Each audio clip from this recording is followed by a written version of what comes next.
Welcome to the Coffee Kids and Crazy podcast, a show about creating heart-to-heart connection with your kids. Your podcast hosts, Brittney, Serpell, and Seth Dahl, are here to answer your biggest parenting questions so that you can become a powerful parent.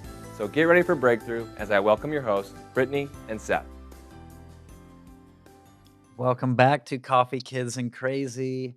We are here with another episode We are. that we're going to talk about lies and truth with our children, with our families, Yep. with ourselves. It's going to be good. It's all the stuff. All the stuff.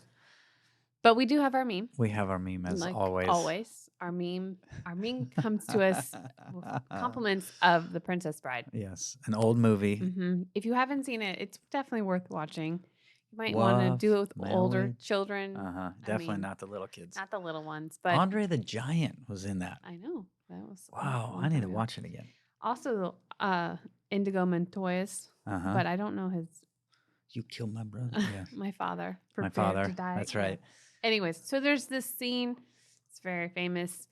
And I feel like the backstory is appropriate to make sense of this. But one of the characters keeps saying inconceivable. He says it in everything. And so at one point, another character looks at him and goes and tries to correct him and give him some feedback of what he thinks about this word and how correctly it's being used or not. So that's in this meme. Inconceivable. So it starts out with me when my kid tells me she's cleaned her room. And then you go to this scene from the movie with this pondering look at this other human. It says, I do not think it means what you think it means. Which if you've been a parent and you said, go your clean children's definition of clean room is not the same as yours, probably. Nope. It never is. It never is. Unless I'm doing it with them. Yeah. Then we actually accomplish. Which is important, to go in there with them and show them what you mean by clean. But it doesn't ever match up. Yeah. Which is why we put it with truth and lies, because they don't actually match up. Yep. So, but yeah, we have some good stories. I think we do have some good stories.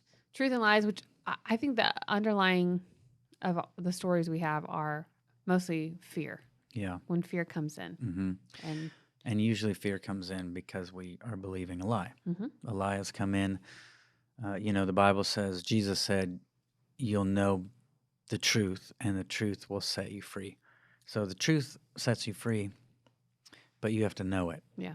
So sometimes we don't know the truth, and that's why we're not free, and that's why we're struggling with fear or whatever it is. So I have a story from August, my son, who's about to hit 9. One time, we're driving in the car on a road trip, like a 3-hour road trip somewhere. Oh, we were coming back from a gymnastics meet. So he just competed. We're in the car driving. Everything's good. All of a sudden, we stop to get dinner. We use the bathroom. We come out, and he's like, Dad, I need to throw up. So we go back in. He's just sick as can be. Bummer. Get him a little Powerade, put him in the back seat. Yeah. But you're still driving. We're still driving. I still got over an hour to drive, probably 2 hours. And so he has this bad experience. But then couple months later, we're driving again, same area, but for something different. And all the kids are in the car. I'm in there. Lauren's not with us. She stayed home. I took all the kids to this event. And we're driving, and he is really concerned about throwing up. And so I start talking to him. And I said in an earlier episode, like, August is the one that doesn't really like to pray out loud. Right. He just doesn't. He'll pray it's in really his head. bad. But these are the moments where he's like, I'm ready to pray. Like, I will pray with the best of them. And so we're in the car, and I said, hey, so let's pray for a second. Jesus, and we asked Jesus, we said, do I have to get sick when I ride in the car longer than an hour? Because that was kind of the thought that he was believing. The lie that he was believing was like, if it's a trip longer than an hour, I'm probably going to barf, or I have to barf, is what he was thinking. So we asked Jesus, and I said, what's the first thing that popped into your mind? What's the first idea that came into your head? Sometimes, I don't know if we've talked about this before, but sometimes when you're asking God to talk or the Lord to speak to your kids, it's not, you don't necessarily want to say, what'd he say to you? Right. Because They're listening. They're queuing for an audible they're response. they're listening for an audible response in English, and it may be an idea or a picture or thought. So I Or said, feeling. yeah, sense. I said, so what do you what's the first thing that popped into your mind? He's like, no, I don't have to. I said, well, that's good. I said, so ask him this, Jesus, could I go the rest of this ride and not get sick? And he's like, yeah. I said, okay. So then we just prayed like, Lord, we break agreement with the lie that August has to get sick, and we agree with the truth that he can ride in the car and not throw up. And he's good. Mm-hmm. All of a sudden he's good. And I'm like, oh, you got free from the lie. You're good. Well, so then we're driving. A couple hours later, he goes, yeah, but we still have to drive home. I'm like, yeah, buddy, but have you been sick yet? He's like, no. I'm like, how's your stomach? He's like, great. So I said, so you prayed, you got the truth, you believed the truth, agreed with the truth, and you felt fine the whole entire time. So your body's responding to what you're believing in your mind and your heart. He's like, yeah. And I said, but now you're afraid again to drive home because we got to drive 3 hours home. He's like, yeah. I said, all right. So I pulled out my sunglasses. I said, it looks to me like you are looking at the next drive through the lens of the one drive you had where you threw up. Yeah. Instead of looking at it through the lens of the good drive that you just had. And he goes, and all the other ones. He I'm found like, it. and I'm like, yeah, all the other ones that you never barfed. Like you've ridden The in the other car millions of hundreds them. of times and you've never barfed except one time. So it was powerful. And then we drove home 3 hours after the whole day event, and it was awesome. Like he's fine. Well, then he's got to get on a plane to go on vacation to Tennessee, and it's 5 a.m. We're going out there, we're loading up the car. He's literally weeping and pushing me away. I'm not going. Like, buddy, what's happening? He's like, I'm going to throw up. Because they had to land on the plane and then drive to gymnastics camp. They're going to gymnastics camp. And he's like, I'm not going. Trigger all that. Right? Yeah, gymnastics, the long drive, the plane ride. It's 5 a.m. and he's literally shoving me, pushing himself away from me. He will not get in the car. I'm like, all right, buddy, listen, we need to talk about this, but I have to take mom and your siblings to the airport. We have to go to the airport. I can't leave you home alone. So I need you to get into the car. We'll talk. I'm not going to force you to go. I'm just trying to like pull the anxiety down because he's really losing it. And it's really 5 a.m. and I don't have the energy. I've right barely now. touched my coffee. And so we get in the car and same thing. I just bring it all back up, the whole deal. And we pray again about this. And it was like, by this time he was so intense. It wasn't just like, I'm scared. It was like, I'm not going. Like the fear was way more intense this time, and it's 5 a.m. So it's dark. There's so many factors, but he's really not doing well. But same deal. We just talk him through it. We pray, and it's like he's delivered from this spirit of fear that has been swarming him. And I checked with Lauren later because I stayed home this trip. She took all of them to gymnastics camp, and I'm like, hey, how's it going? She's like, he's great. He's fine. He's got no problems. Nothing's happening. And so we do have another trip coming up, a father-son hunting trip we're going on, and he's been nervous again. And so I'm like, buddy, which glasses you got on? Are you looking at this through that one trip or all the other trips? But it's just now that he knows, oh, the lies actually, and for him, the lies were actually causing his body to start to react. Yep. It's that whole thing. We've talked about this before. Some kids are so sensitive that something in the spirit changes their body. Right. Like their That's bodies Delaney. respond to stuff in the spirit realm. And but it was like he'd go from like miserable, scared, about to lose it, and he's believing himself into barfing to he's totally delivered. He's totally free. He's totally good. And Lauren said he did better than the other kids on the flight and the drive. Yeah. Like he was so excited and pumped. Like He was so in peace. so in peace. All you need is the truth. Yeah. To get free. I think when I talk with parents, they often get stuck on how to be creative in those moments. How do I think about the glasses? How do I, put before them all the other trips that have been fine without being frustrated in the moment? Yeah. Mostly because we've got an agenda to keep and the willingness to say, I'm not going to force you to go. Yeah. And the sacrifice of I'll stay and with you. Yeah. Which you were pretty confident, I think, that he would be fine by the time he got there. Yeah, So I I'm just sure had to you get had him your in the bags car. in the car. Oh yeah, everything was in the car. Yeah. But my question is, what if he wasn't okay after you got to the airport? If he really wasn't okay, I probably would have let him stay home. Mm-hmm. I don't want to put him on the plane with that. Yeah. I mean, there are times, it would depend, I think. Like, there's times where okay, when he starts a new gymnastics gym, Mm-hmm. we've had that a couple times, and he's like, Yeah. scared, I don't want to go, or it's a new school, like, I don't want to go. I was like, just get him in there. He's got to figure it out. And we've done that. I think it depends. I would need to feel it out in the moment. Mm-hmm. But if it's an airplane and I'm not there with him, and it may depend on how Lauren's feeling about it, Mm-hmm. but I'd be willing. I think in this context, because I was already staying home, Lauren was taking him, I'd be willing for him to stay home. Yeah. I'd also not default to that automatically, because at the same time, like, this is a very incredible gymnastics camp. We want you to go there. You're gonna love. Like, we know if you There's can a push that's needed. Yeah. I think it's important to know when to push, and you're going to stretch them versus when you're going to break them. And so I'd be willing to let him stay home, but that would be my last resort as well. I would try everything to be like, no, you need to get on the plane, young man, and you need to make this happen, and you need to go. And we've prayed and we've done this. I think there's a place for that. There's also a place to go, you're really not okay, and you need more time to work through this. And if it costs us gymnastics camp, and you stay home with me, okay. Yeah. I'd probably need to do that. Yeah. It's interesting when you get into the moment where your kids are afraid of something that they shouldn't be. Mm-hmm. But when we are afraid of something and someone else knows we shouldn't be, it doesn't matter what the other person thinks. It matters. It's what all works. about what I'm experiencing. Yes.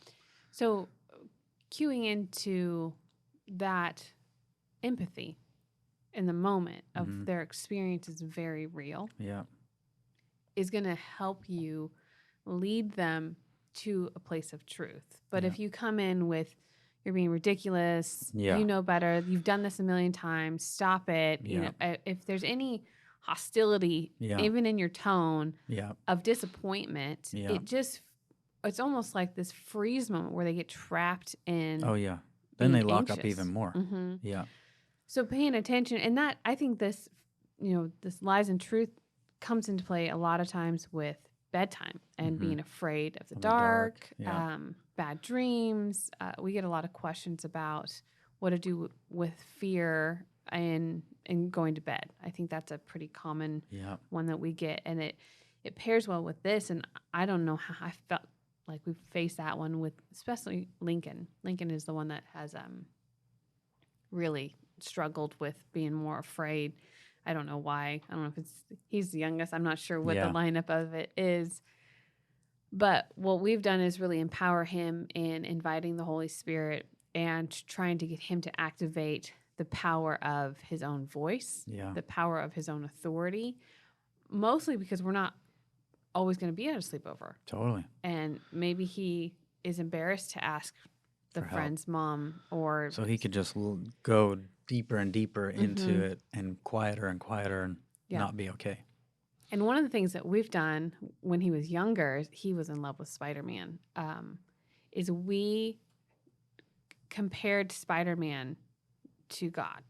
And we did an analysis of the things that Spider-Man can do and the things that God can do. Yeah. So he would come up with all of these, can God do this? Yeah. Because he knows that Spider-Man can do it.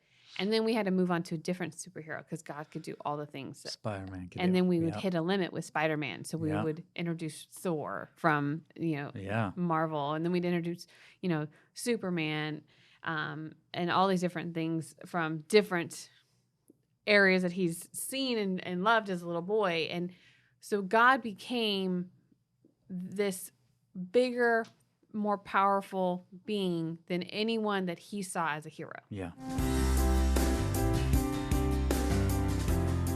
Do you feel like the only person you know working on implementing the ideas and tools from the show? Well, you're not alone. We created the Kylo community for people like you. The Kylo community is a place for you to go deeper in your learning and connect with others who are chasing the same goals as you.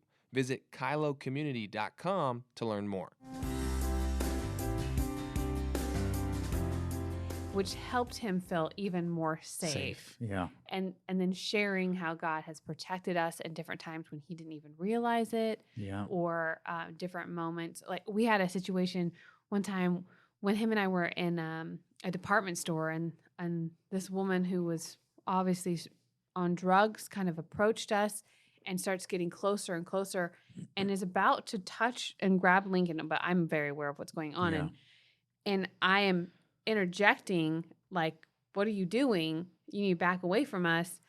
And I'm terrified in this moment because I don't want to fight this woman in the store, but I'm going to protect my son. Yeah, grab my kid. Exactly. And in that moment, 2 police officers show up with a worker from this.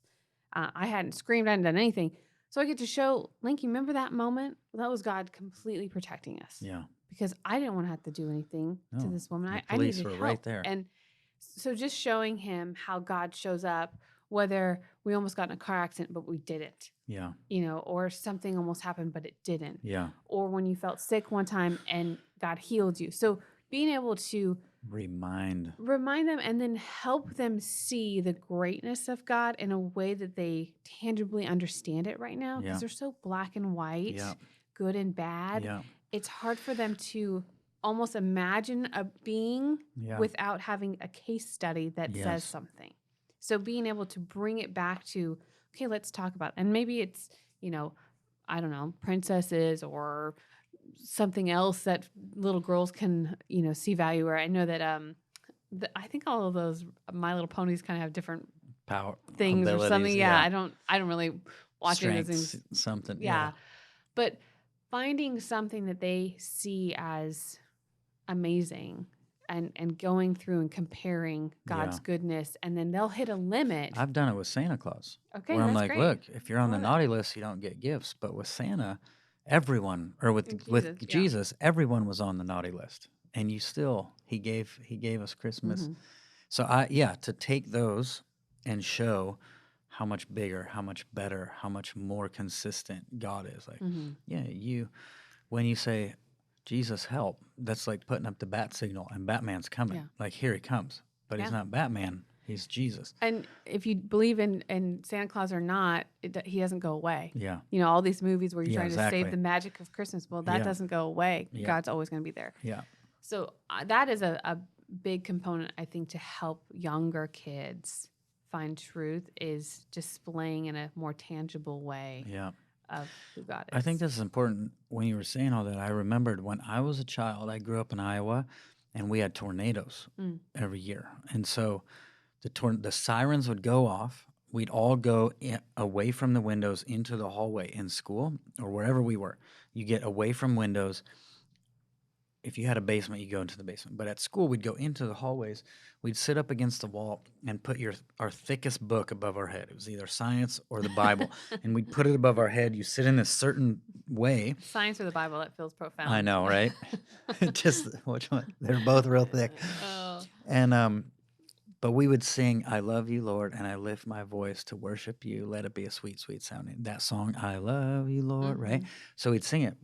Well, for years. Did you go to a Christian school? Uh-huh, oh, yeah. Okay. For years and years and years, every time that song would play in worship or on the radio, I was not good. I would not be okay. I was like, I struggled. We'd be in worship, and I'm like, oh, Jesus, I love you. And they'd start that song, and I'd go into this place of like, Panic. I hate this song. I don't like this song. And one day, it was at Bethel, actually. One day they're singing it, and I'm like, oh, man, I just got pulled out of worship. I'm in my head. I'm in this bad space. And the Lord goes, how many tornadoes killed you?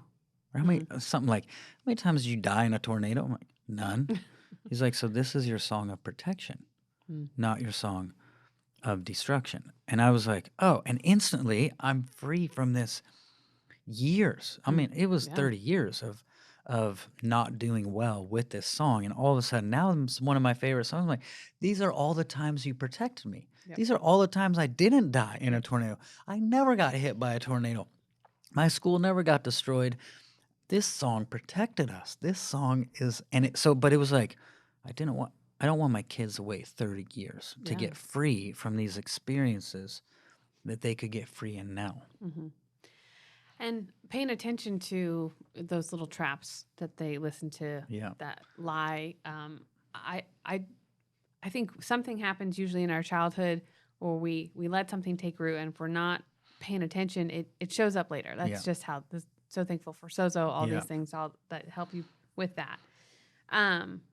And being aware as a parent of what are the tendencies I'm seeing that my kid's getting stuck in. Yeah. And how can I revisit, create practices of reminding them of truth? Because again, we are training them to believing. Yes. And that's one of the big things for me in the empowerment of chasing after a lie, which you did with August, is, I'm trying to empower you to own this so that you can go to battle against it, because I can't do it for you. Yeah. And I know, like Lincoln with Taekwondo, he started sparring and getting physical, and he got hurt a couple times, and it was really rough. And I just happened to be the one taking him one night where he refused to get out of the car, which had never happened before. Yeah. And because he's so scared to get hurt again. Because he's so scared. And I'm hitting my wall, and I'm starting to feel myself frustrated because we pay a lot of money, and it's a lot of time. It's twice a week that we are here and committed to it on top of the girl stuff. I know you love this. And and he's so all good the at factors it. are But happening. all of a sudden, you've hit a hard stop, and you will not move past it. But I'm feeling my frustration grow towards him in not able to see the truth. Yeah. And what I did in that moment was I went and found his instructor, because I know that he trusts them, and I'm mom. So sometimes our roles are not going to be able to help the breakthrough come. Yeah. So I told his instructor that he was not coming out of the car and that we were stuck. And she came out. It was beautiful. And they start talking, and she's a funny lady. And I saw it last night. I was going there. back and forth. And she then says, it's my fault that you got hurt, because I'm supposed to help protect you to learn. And I wasn't paying attention. Wow. She said, so I'm going to do a really good job of staying close so you can learn and not be getting hurt in the process. And I'm like, thank you. That is what I need. I need someone that's going to be an advocate for him. Yeah. Because I'm not in the ring with him. And help take off, hey, this is my responsibility. Yeah. I'm on this. I'm going to, I'll be here for you. Yep. And so he trusts her. He got back in there, and she did. She did exactly what she said she was going to do. She was near him for at least 3 solid weeks straight, just paying attention, put him with kids that were going to be restoring confidence to that this is a teaching exercise, not a torture exercise. You're not really fighting here. This is not a fight. This is sparring. This is practice. This is learning, and just like he's doing his form and all these things. Well, fast forward now to, that was so long ago, almost a year ago now. And they usually use Lincoln as an example of when they call him fresh meat when they come into the class. Fresh meat coming in. This is the other instructor. He's pretty funny. But they use Lincoln as an example of being so afraid and wanting to quit. But they use him as one of the best sparrers. Yeah. As what can happen. Well, I saw him last night too. He's not just that kid's. He's great. He's really good. He's so good. He's so good. It's so fun to watch. His form is better than every other kid in there. He's so tight. I'm like, man, this guy. It's a good thing he didn't quit. Like, he's really, really good. I think my most favorite part about ever since that moment where we pushed him, because he wanted to quit. He wanted to quit so bad. And it was like an 8-month contract. So I said, you still got 4 more months to go, buddy. Yeah. And I re-signed him up at one point, and he didn't know that I did it. He was mad at me, and I'm like, I'm sorry. I thought you were loving this, and all these things. But it was all around the sparring time frame. Yeah. And ever since that moment where he got trust and truth back from that instructor, and then Ben started this thing with him where whenever he's scared, they pound the top of their fists, and like Lincoln's on the mat, and he'll do it.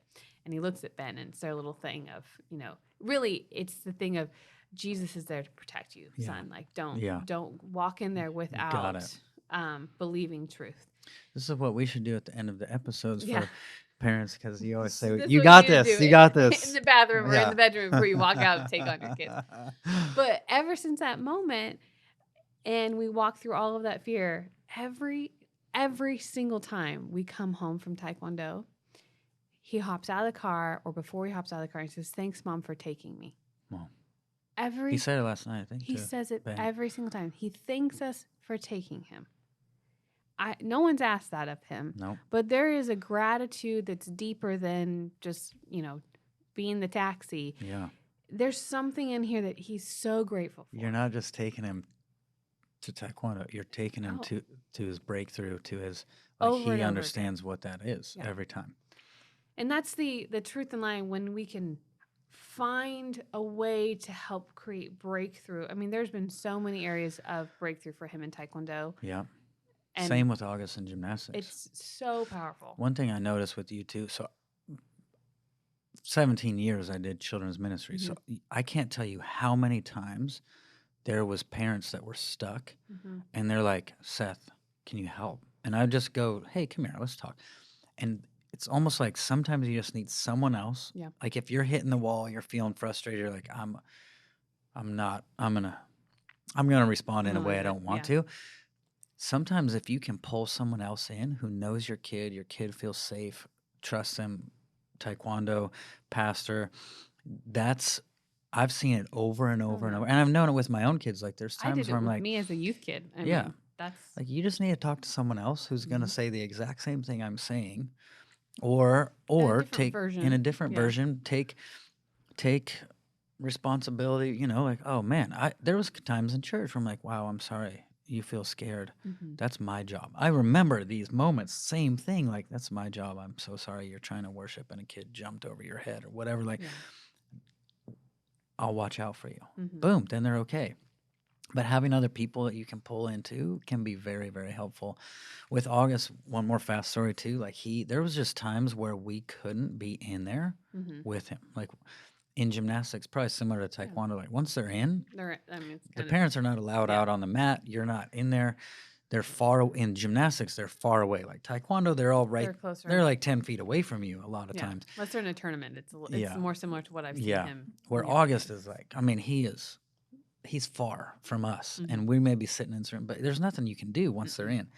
And so August had this time where he comes home and he goes, you know what? I've been really scared to do some of these new things. Like I'm afraid to get hurt. I'm afraid to try it. Cause like, oh, you're going to do a flip off the parallel bars after you've done a handstand on your wrist. And he's like, you're like on your wrist for just so long. you're doing a handstand on these bars and then flip off. Like what in the world? Very natural things that people do all the time. He's nervous, but he goes, you know what? I just decided every time I feel scared to try something new or try something hard, I just tell myself, just do it. And so and he comes home and tells us this. No one told him anything. We didn't it's one of these things for him, but it wasn't my idea. He was out there all by himself and he figured out I tell myself, just do it and I go. Yep. He turns off his head and he just gets in there and does it. I'm like, son, you overcame that on your own. But now we can reference that back, similar to sometimes we get stuck in how to communicate this stuff to kids. Like with August now, I can go, hey, what, are you wearing your sunglasses again? What lenses do you have? I don't have to get mad. I don't have to get upset I can help him. And the lenses language helps him connect to, how am I seeing this? But I can also do the whole thing. Hey, what's your phrase again? Just do it. Yeah. And it connects him back to, I can do this. I can overcome this. Similar to if Lincoln gets stuck, Dad's over there doing the knuckle bump thing, and it's like, we got this. Yeah, it really does feel like paying attention to where's the speed bumps your kid keeps running into. Yeah, that they're afraid to move over, or they slow so far down that it's almost stopping them from momentum. And how can you help them get past it, create tendencies, create mindsets? The more that I feel like this is practiced here, the more they're going to be able to bring it into other areas of their growing to adult life. Yeah. And it's our job as parents is to really remove our emotions in it and our frustration. That's where a lot of parents, I feel, get stuck. Is I'm frustrated because I'm tired.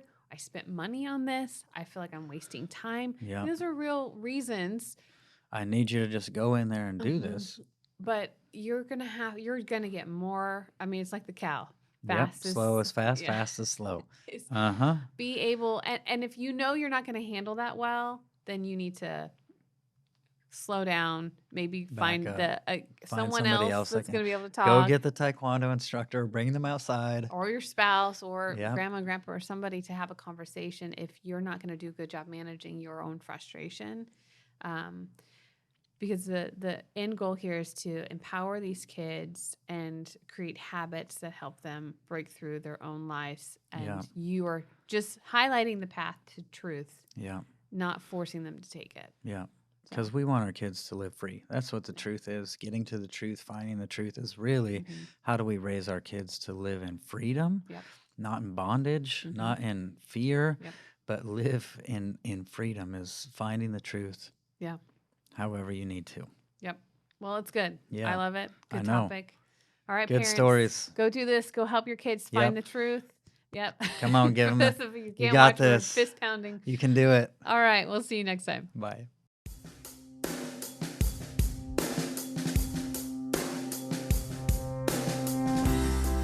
Thanks for listening. Never miss an episode of the Coffee Kids and Crazy podcast by subscribing on Apple Podcasts, Spotify, or watch it on the Loving on Purpose YouTube channel.